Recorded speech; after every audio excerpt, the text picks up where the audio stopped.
Meremet itu sensitif sekali ya. Ya memang, tapi kenyataan kita harus menyampaikan. Kemudian kasus misalnya Blok Medan hilang, private jet kemudian hilang, kasus-kasus korupsi yang lain isunya hilang.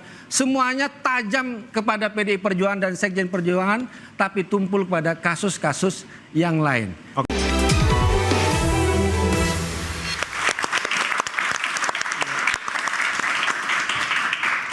Ya, Anda kembali di interupsi pemirsa. Saya mau ke Mbak Titi. Dari tadi belum komentar nih soal penetapan tersangka Hasto. Ini sebenarnya ada hubungannya nggak sih sama amis-amis politik pasca pilkada? Dan kira-kira ke depannya nih sistem pemilu yang harus diperbaiki seperti apa supaya nggak kayak gini lagi nih, Mbak Titi? Iya, 2024 ini memang PDIP jadi game changer ya, berkat putusan Mahkamah Konstitusi. Karena adanya putusan MK nomor 60 tahun 2024, maka PDIP bisa mengusung calonnya sendiri, bahkan tanpa perlu berkoalisi dengan partai lain. Dan situasi itu memang menguntungkan PDIP, sebut saja di Jakarta, lalu juga Banten, kemudian Jawa Barat, Jawa Timur. Dalam konteks itu memang PDIP menjadi sorotan, karena dia mendapatkan insentif dari putusan MK dan mengubah konstelasi politik. Dikaitkan dengan perkara ini, apakah ini berkaitan dengan politisasi perkara atau tidak, yang akan membuktikan adalah proses persidangan. Karena kan persidangan itu terbuka. Maka sebelum menuju ke persidangan, kemampuan KPK membuktikan transparansi, keterbukaan, dan akuntabilitas proses yang mereka lakukan sampai kemudian nanti penuntutan, itu akan membuat opini publik nanti akan terbentuk begitu ya. Apakah alat bukti yang disajikan itu betul-betul kokoh untuk kemudian mentersangkakan dan kemudian menterdakwakan Sekjen PDIP, ataukah publik akan melihat ini lebih kental aroma politiknya atau tidak. Jadi saya setuju dengan Mas Biko tadi, bahwa ini menjadi pertarungan dan juga pertaruhan kredibilitas KPK dan pimpinan yang baru. Nah, yang kedua, ke depan seperti apa?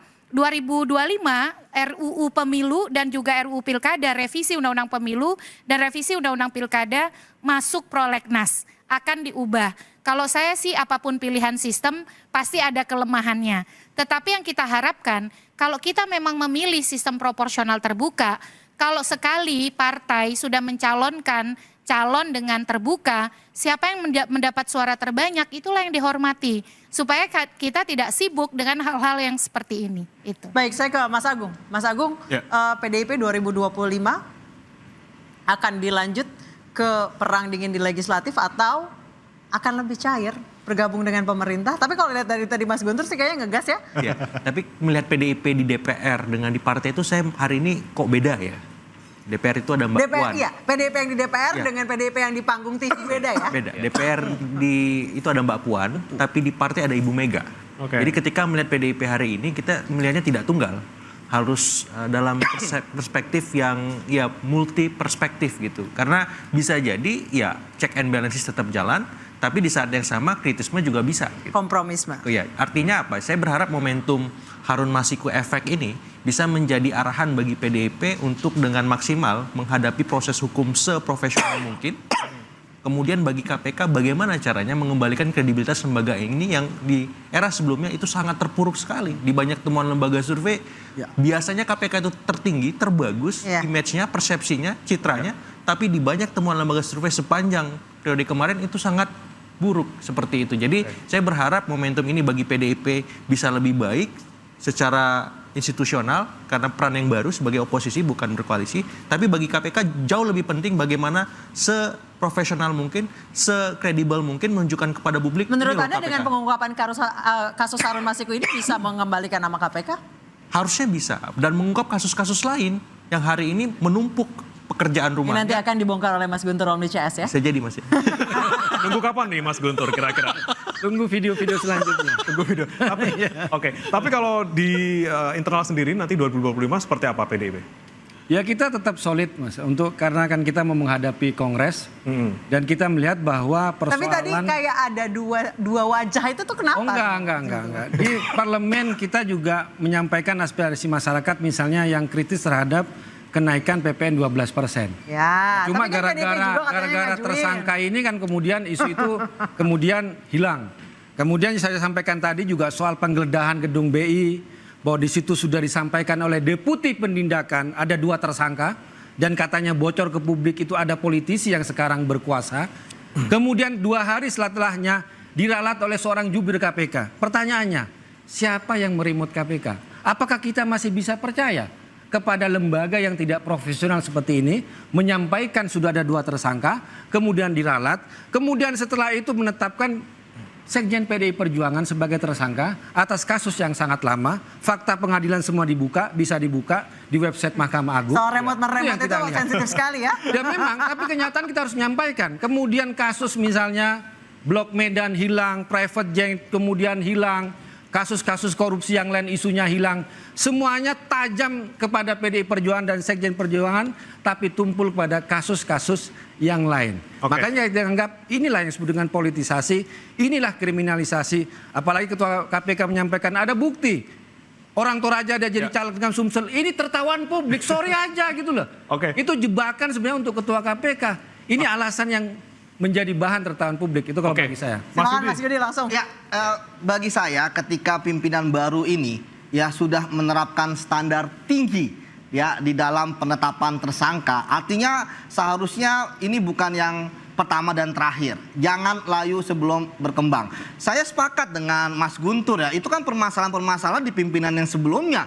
Soal remote-meremot sekarang di remote siapa itu? Ya, Tadi kata Mas saya Guntur. pikir kalau masa remote ya kalau kan bisa dipanggil oleh Komisi 3. Ya kan, bahwa kan KPK itu kan mitra, bisa dipanggil. Apalagi pimpinan KPK yang baru ini itu dipilih loh oleh Komisi 3. Dan suara-suara kalau kita lihat ya pasti hampir semua anggota yang di fraksi milih mereka. Artinya ketika kemudian mereka memilih untuk menetapkan status, ya kan artinya kan memang mereka independen. Itu yang pertama. Kemudian yang kedua, ya saya pikir betul, jangan hanya sampai Pak Hasto saja, tapi kasus-kasus yang lain pun harus. Banyak tunggakan-tunggakan dan PR-PR yang saya dan Mas Biko dari ICW kritisi. Termasuk tadi yang disampaikan oleh Mas terkait dengan dana CSRBI, kita udah teriak paling awal, ini apa-apaan. Termasuk mungkin Mas Guntur belum paham bahwa ternyata di KPK ada namanya sprindik umum. Ini yang kita kaget juga loh. Nggak bisa dong aturan di KPK ya bahwa ketika menetapkan naik ke penyidikan itu udah harus ada tersangkanya. Ya. Itu yang selalu kita ulang-ulang gitu. Jadi saya pikir kita akan tetap kawal kasus ini ya, kemudian juga kasus-kasus yang lain PR kita sudah punya banyak listnya Mas Guntur, jangan takut Ya, gitu ya. cocok. Kita nggak akan gentar gitu kan KPK. Jadi nah permasalahannya kan sekarang pimpinan baru ini tadi saya katakan ini standarnya udah tinggi nih, ya kan? Pak Hasto, Sekjen PDIP. Jangan sampai besok ternyata sama bupati aja takut. Ya kan? Seperti yang kemarin. Bayangkan ada orang gubernur ya kan, mereka nggak mau DPO keluar. Ya. Ini kan menarik. Benar. Jadi ketika Mas Guntur akhirnya punya persepsi macam-macam seperti ada tebang pilih ya, itu hal yang wajar gitu ya. Ya. Tapi sekali lagi Ya. bahwa bagi saya pimpinan KPK sekarang ini kalau misalnya mereka menurun dari sisi prestasi, dari sisi Oke. penangkapan, maka yang terjadi betul kepercayaan pada Oke. kepercayaan Baik, publik akan Mas Biko. semakin menurun. Mas Seperti Biko itu. lanjut langsung. Ya, saya tadi menyampaikan poin penekanan bahwa ketika sudah ada penetapan tersangka dan berkaca bagaimana KPK memproses status penyelidikan ke penyidikan, maka sebetulnya kan sudah ada alat bukti yang kuat. Ya. Nah, dorongan kami di ICW adalah segera limpahkan kasus ini ke persidangan agar apa? Agar membuat kasus ini semakin benderang. Itu yang pertama. Dan yang kedua, tentu tidak boleh berhenti pada satu aktor. Ini jadi pintu masuk bagi KPK untuk mengembangkan proses penyelidikan. Aktornya atau pasti penyidikan. banyak ya? Tentu peluang itu sangat terbuka, Mbak Nisa gitu ya. Dan KPK punya kewenangan tentu melakukan pencegahan seperti yang dilakukan saat ini gitu. Itu yang kedua. Dan yang ketiga, patut diingat tadi beberapa kali kami sampaikan bahwa KPK punya PR penegakan hukum kasus korupsi. Ada banyak kasus yang menunggak dari periode Firly dari 2019 dan sampai dengan periode akhir 2024 ini gitu ya. Kami mencatat ada 14 dan kasus PAW ini hanya satu dari 14 kasus tersebut. Masih ada lagi penuntasan kasus korupsi bansos, masih ada lagi kasus yang lainnya EKTP dan lainnya. Itu yang kemudian sebenarnya menjadi pekerjaan rumah gitu ya. Ya. Kalau KPK berani dan serius melakukan penegakan hukum kasus korupsi, maka ini menjadi batu uji yang harus dibuktikan segera seperti Baik. itu. Baik, kasus ini menjadi batu uji bagi pimpinan KPK yang baru. Apakah mampu melompatinya atau justru tersandung lagi? Kita tunggu saja. Saya Anissa Dasuki. Saya Brem Paratunaya. Oh, mau masih mau. Kita pamitnya Sudah gimana? habis. Habis. Mohon maaf, kami pamit. Sampai jumpa di interupsi pekan depan.